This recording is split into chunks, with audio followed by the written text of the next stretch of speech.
introduce Simango Beni, the law connoisseur, here to make legal knowledge both comprehensible and within your reach. Thank you guys for coming back. For those that are coming back, and if you're meeting me for the first time, I am popularly known as Becoming Advocate Ngobeni on all my social media platforms, and that is Instagram and TikTok. So as you subscribe here, please also go and follow that side. Today it's the 4th episode of the Pupillage Survival Kit, and we are discussing pupillage, mentor and pupil relations.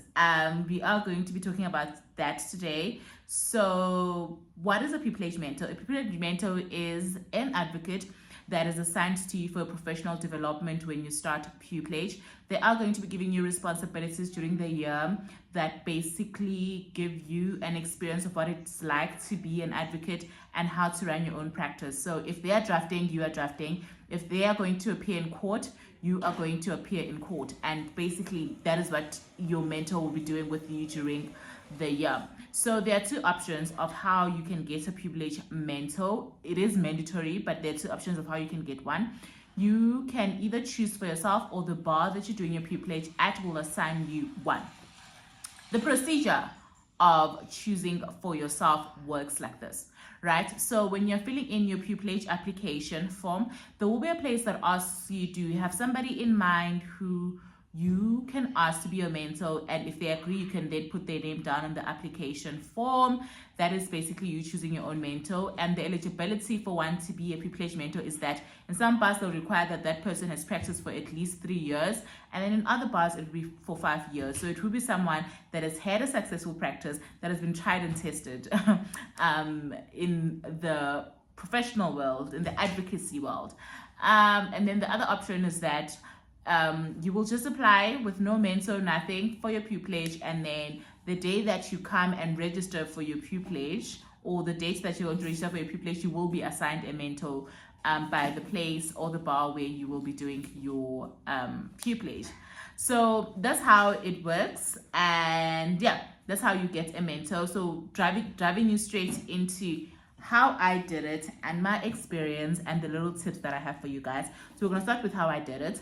I chose a mentor for myself. So I knew the type of practice that I want to have while I was still studying at Wits. I knew that, you know what, commercial litigation is me. I enjoyed so much of insurance law, your environmental law and things like that, and I actually want my practice to be around that. And I was like, I want to have someone that's got a commercial practice that I can get to actually see how it's like, or how my practice will be like. So that's how I picked my mentor, and I also then picked my mentor in accordance to the chambers that I wanted to go to. I wanted to be a Thulamela, precisely because I really love their value, their transformative values and the ethos that they have. And I was like, if I were to practice as an advocate, that is where I'd want to practice. So that was mainly based on that. So I went on the Thulamela website.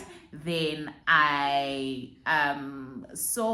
looked at the list of the people, and I picked one person that I knew, or that I could see there does insurance law, and I was like, okay, let me ask them if they could be my mentor. And I was successful with my request, and they were my mentor this year. And honestly speaking, I was exposed to a lot of insurance matters this year. I was exposed to different types of law, environmental law in itself, and I'm grateful for my decision. I'm happy about my decision. The tips I would give you pertaining to your pupillage mentor and mentee relation, or pupil relation, is that the first thing that I would advise you to have if you are going to be doing your pupillage under a mentor is that have a teachable spirit. Be teachable as a person. What does that mean? They're responsible for your professional development. You may have experience from being an attorney before. You may have been an excellent student, but understand that when you get to advocacy, you don't really know much. So allow them to teach you. If you draft something and it is not correct, if they then fix your mistakes, it's okay. You are learning. Remember, you want to be an excellent advocate. So for you to be an excellent advocate, you basically have to be a teachable one while you're doing your pupillage. Allow yourself to learn as much as possible. So that would be the first advice. My second advice for you will mainly be that Be open to critique. Don't take critique personally. There are days where you think you drafted the best work and it's not the best, and it's okay. It does not mean that your mentor hates you personally or whatever. It just means that you didn't basically give the results that they wanted to have, or to the standard of how it should be for an advocate, and that is okay. Remember, you are learning, so it's okay to learn. And I always say that it's better for you to make mistakes and have a mentor show you than to make mistakes when you're actually dealing with clients. So they're actually fixing you before they let you out there in the public, to the public, and to assist the public. So that is that. Those are the two tips that I have. Another one is that, right, one thing that I appreciated about my mentor was that in as much as he's my mentor, he also advised me to work with other advocates. And what does this do? So for the types of law that he didn't do in his practice, I then went to ask other people to expose me to at the bar. The nice thing is that if you are doing your pupillage at the bar, literally you're a pupil of the bar. So if there is like an open door policy, you can go to any advocate and ask them to assist you, to expose you to a type of law. I promise you they're all willing, because at the end of the day, you are going to be their colleague, you're going to be part of them. So them giving back to you and allowing you to be an amazing advocate is something that they're always willing to do. So you can have, we call them surrogate mentors. So you can have other mentors that if your mentor has not given you any work for that week, or if asked your mentor permission to, can I please go with this other advocate to court, they'll definitely allow you to do that. Because remember, there is a form that you'll be given. This is if you're doing your pupillage with the GCB, where you have to attend. You have to attend certain court hearings, right? So if your mentor doesn't do criminal law and the form says you need to have attended criminal law matters, obviously you have to go with another mentor at the bar, or with another advocate at the bar. And that's why the open door policy is so efficient. So definitely network with as many advocates as possible. Let as many advocates as possible teach you something, because I think knowledge is power. You've got this whole entire year to be an advocate in the next year, so use it wisely. Carry out your tasks give it your all.